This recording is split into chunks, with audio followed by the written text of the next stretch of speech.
report says there are fewer homeless people on the streets and in shelters in Cincinnati, 16%. That's when comparing it to last year, 2017. Last year, 2017, I should say. That's right. WCPO 9 News reporter Madeline Ottley actually dug into these numbers. She's here to explain why some feel they're only part of the story.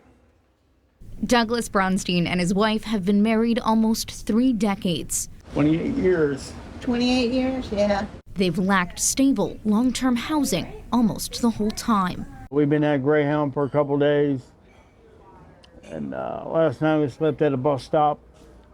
We didn't want to go to a shelter and be separated. Bronstein's on disability. He says $900 a month isn't enough to cut it. Housing for low income is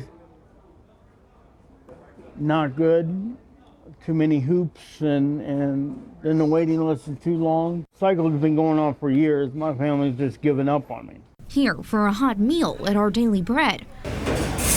I can just say that from our perspective, the numbers of people experiencing homelessness are going up. Before COVID, they had about 50-50 guests with housing and those without.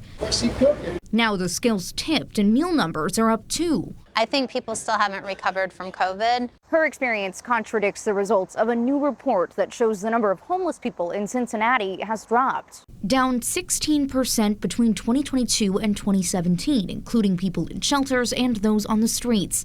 Part of a report just released by Strategies to End Homelessness, which collects data from different service agencies. The numbers in shelter, those numbers are accurate. They're always going to be accurate.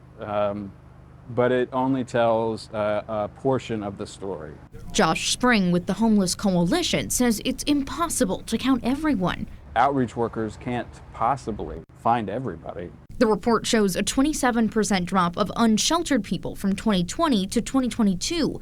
Spring says part of that might be due to COVID-19. There were folks that couldn't stay in shelter then.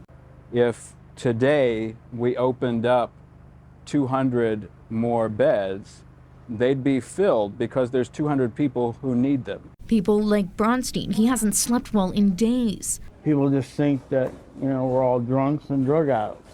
It's not true. And different people have different struggles, but I'm still here.